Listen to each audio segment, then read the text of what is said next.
सुनाओ EPACK durable limited अब देखिए 206 रुपये 50 पैसे पर क्लोजिंग हुई है और यहाँ पर लगातार जो है वो एक रिकवरी हमें देखने को मिली है स्टॉक के अंदर। स्टॉक का आईपीओ जब से आया तब से ये अपने आईपीओ प्राइस पर भी नहीं आ पाया है।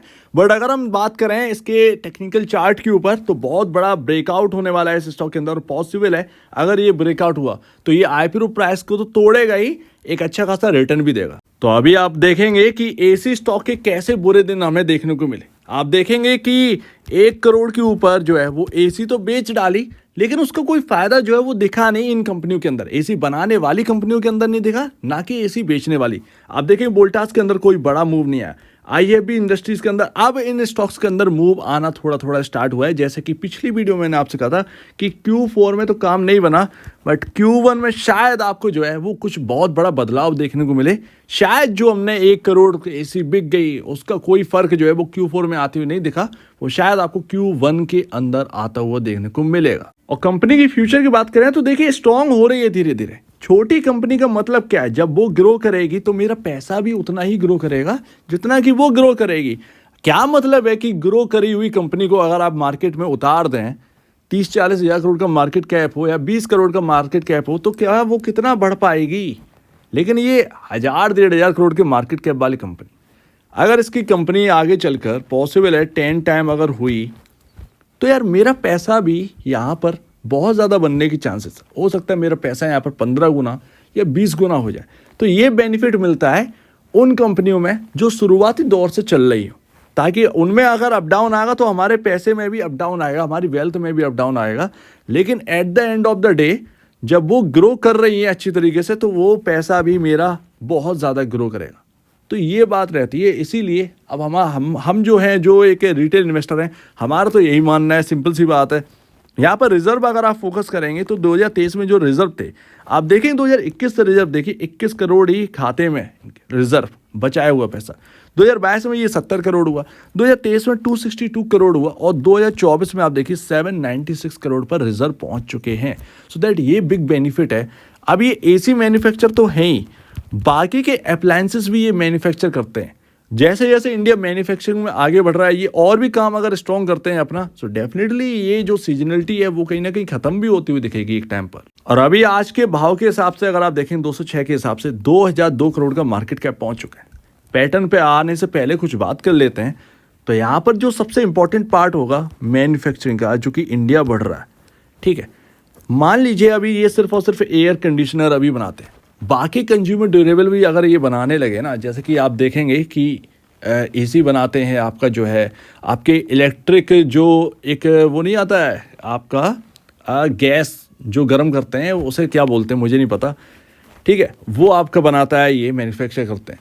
और भी यहाँ पर जो है अगर आप देखेंगे कुछ और बनाने लगे, लाइक इन्हें ऑर्डर मिल गया कि भाई आपको फ्रिज भी बनानी है, एलजी से मिल गया किसी कंपनी, तो इसका इंतज़ार है ईपैक के अंदर। ये मैन्युफैक्चर अगर एसी कर रहे हैं तो बाकी प्रोडक्ट भी ये मैन्युफैक्चर कर सकते हैं। तो अगर ये धीरे धीरे ऑर्डर बुक इनकी स्ट्रांग हो गई ना, ये क्लाइंट मिलने लगे और ये नए कामों में भी उतरने लगे, सो पॉसिबल है। आप डिक्सन ही देख रहे हैं, डिक्सन के अलावा भी देखिए इनका सिर्फ एक ही कॉम्पिटिटर है अंबर एंटरप्राइजेस, वो भी कई सारे काम करता है। तो ये मैं ये देखकर चल रहा हूँ, तो आप कुछ इसके ऊपर भी स्टडी करिए, ज़्यादा बेहतर है। अभी तो बहुत छोटे मार्केट कैप वाली कंपनी है। एंड अभी अगर आप देखें तो ये 2 क्वार्टर का ही आपको जो है ईपीएस देखने को मिला। मान लीजिए Q1 प्लस Q2, अब मैं कह इसीलिए नहीं रहा हूँ कि पता चला कि Q1 में शायद इनका प्रॉफिटेबिलिटी ना हो, कहीं ये लॉसेस में थोड़े से 2-3 करोड़ के लॉस में हो कंपनी, तो मुझे नहीं पता। चलिए एक मिनिमम हम ईपीएस रख लेते हैं और उससे काउंट करके देखते हैं, राइट। मान लेते हैं कि यहाँ पर 0.50 का ईपीएस जो है वो हम इसको यानी कि Q1 में मान लेते हैं, बहुत ही छोटा अर्निंग पर शेयर है 0.50 का ईपीएस।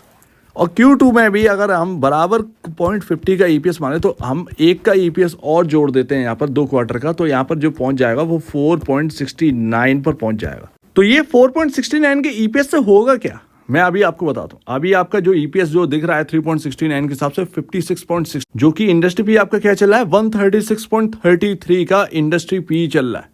अभी अगर आप देखेंगे तो अभी 56 का भी अगर मान लेंगे ना, तब भी आप इंडस्ट्री पीयर कंपैरिजन बहुत ही ज़्यादा सस्ते हैं।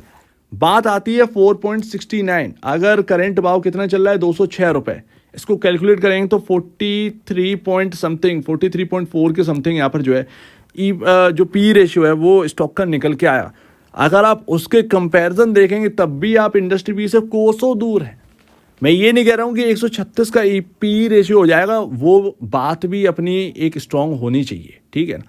अभी स्टॉक के अंदर वो ताकत है नहीं, कंपनी के अंदर ये ताकत नहीं है कि 136 170 का पी रेशियो ये ले आए। ऐसी कोई ग्रोथ यहाँ पर जर्नी नहीं दिखा दी है इन्होंने, तो वो हमें डिमांड भी नहीं करनी चाहिए।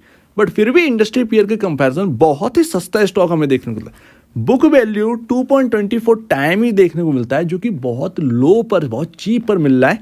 मैंने तो आपको बहुत सस्ते पर बाई करवाने के लिए बोला था। अभी आप प्रॉफिटेबल दोबारा आ चुके हैं, ठीक है। एक वक्त लॉस में गए थे बिकॉज ऑफ मार्केट बहुत तेजी से नीचे गिरा था, तो आपका स्टॉक भी बहुत तेजी से गिर गया था। एक्सपेक्टेशन थी कि Q4 में अच्छे नंबर आएंगे तो आपको जो है एक अच्छी खासी उछाल देखने को मिलेगी, वो भी अपने को नहीं देखने को मिला। सो दैट इसकी वजह से यहाँ पर जो है, लेकिन at least end of the day अगर आप देखेंगे तो आप 206 पर, जबकि बात अपनी उससे बहुत छोटे लेवल पर हुई थी, वो अराउंड थी 186 पर बाई करने का। और अभी आप देखोगे कि अभी तो इन्होंने लॉसेस भी कवर नहीं किए। जो आईपीओ में जो लिस्टिंग प्राइस था, इनका लिस्टिंग प्राइस 224 रुपये था, स्टॉक अभी तक तो वही रिकवर नहीं हुआ है। तो आप क्या बात कर रहे हैं। जिन्होंने भी 150 रुपये पर बाई किया ना, वो मजे में बैठे हैं, और बैठे रहिएगा मजे में, क्योंकि मैन्युफैक्चरिंग में कंपनियां हैं ही अपने यहाँ कितनी, ठीक है ना। मैन्युफैक्चरिंग चिल्ला रहे हैं, बट डिक्सन जैसी कंपनियां हैं ही कितनी। वो डिक्सन का बड़ा काम है, इसीलिए हम डिक्सन को देख रहे हैं, लेकिन छोटे जो काम कर रहे हैं उनमें भी कितनी मैन्युफैक्चरिंग वाली कंपनियां हैं जो कि कंज्यूमर ड्यूरेबल में काम कर रही हैं। तो इस बात को आप समझिए, ये बहुत ही सही मौका है आज के टाइम में इन कंपनियों पर ध्यान देने का। फिलहाल 224 जो है वो हमारा टारगेट रहेगा, और देखते हैं आईपीओ प्राइस तो आना ही आना है। अब जो मैं पैटर्न की बात कर रहा हूँ वो कुछ ये है पैटर्न बॉस। ये पैटर्न ना अगर सक्सेसफुली हो गया तो फिर क्या कहने।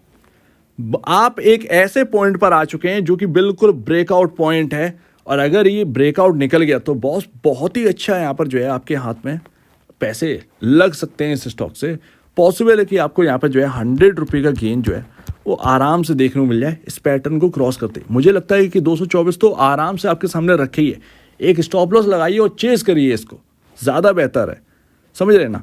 तो ये पैटर्न है, और इस पैटर्न के हिसाब से 210 और हायर में जहाँ से ये टूटा था 212 213, ठीक है। ये लेवल ध्यान रखिए, ये लेवल के ऊपर ये स्टॉक निकल गया ना, तो आप ध्यान रखिए ये सपोर्टिव स्टॉक जो लेवल है ये सपोर्ट में बदल जाएंगे, जो कि अभी रेजिस्टेंस का काम कर रहे हैं, ठीक है। आज सेलिंग भी आई तो उसी लेवल से आई है, देखिए हल्का सा सेलिंग आई है, उसी रेंज से आई है, 210 212 की तरफ से वहीं से सेलिंग आई है, ठीक है ना। तो अपने को ये निकलते हुए दिखे तो ज़्यादा बेहतर है। समझ लीजिएगा कि पैटर्न जो है वो कंप्लीट बनने जा रहा है। 210 से 212 के ऊपर निकलना और वहाँ पर टिकना, क्लोजिंग देना, ये इंपॉर्टेंट है इस स्टॉक के अंदर बहुत ज़्यादा। थोड़ा सा यहाँ पर हम देखते हैं लाइन चार्ट पर देखते हैं, एंड लास्ट यहाँ पर ज़रा समझिए। तो बॉस यहाँ पर ना आपका मेरे हिसाब से जो एक थोड़ा सा लंबा नज़रिए के लिए लोग रख रहे हैं, मेरे हिसाब से 190 पर नज़र रखो। 190 192 जब तक ये अब होल्ड कर रहा है तब तक आपको जो है डरना नहीं है, बिल्कुल भी घबराना नहीं है, डरना नहीं है। मेरे ख्याल से 190 से 192 बहुत ही सटीक लेवल है, बहुत ही इंपॉर्टेंट लेवल है इस पूरे पैटर्न में, जो कि थोड़ा सा लंबा नज़रिया वालों को ध्यान रखना है। करंट में अगर आप देखें तो 207, वैसे लाइन चार्ट के हिसाब से देखेंगे तो 207 आपका ब्रेकआउट लेवल है, ठीक है। आप 206 पर क्लोजिंग दी है तो निकलने दीजिए, देखते हैं यहाँ पर क्या रहता है। लेकिन मैं यही कहूँगा ज़्यादा से ज़्यादा कि भाई 212 जब निकले, 212 213 निकले, और उसके बाद देखना है कि टिक रहा है या नहीं टिक रहा है। अगर टिक गया ऊपर, उसके ऊपर निकल गया तो 224 आपके रखे हुए हैं, ठीक है। और आप चुपचाप से यहाँ पर जो है शिफ्ट कर दीजिएगा अपना स्टॉप लॉस 205 207 के अराउंड, ज़्यादा बेहतर रहेगा, ठीक है ना। तो ये ज़्यादा बेहतर है। इस तरीके से अगर हम करेंगे तो ज़्यादा बेहतर बनते हुए दिखाई देंगे। वैसे तो थोड़े से लेवल दूर रखिएगा, क्योंकि काफ़ी यहाँ पर जो है ना हाई बीटा स्टॉक है ये। थोड़ा सा स्टॉप लॉस के लेवल्स जो है वो दूर ही रखने पड़ेंगे, ज़्यादा बेहतर। इंपॉर्टेंट लेवल से थोड़े से दूर ही होने चाहिए, क्योंकि हाई बीटा स्टॉक है। और वैसे भी मार्केट में स्टॉप लॉसेस जो है वो आप जानते ही हैं कि उड़ाने का काम भी रहता है।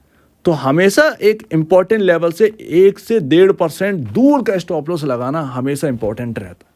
ये मुझे बहुत ही सटीक टेक्निक है, कहीं ना कहीं यहाँ पर ना मैंने ट्राई किया है और रिजल्ट अच्छे मिले हैं, तो ये रहता है।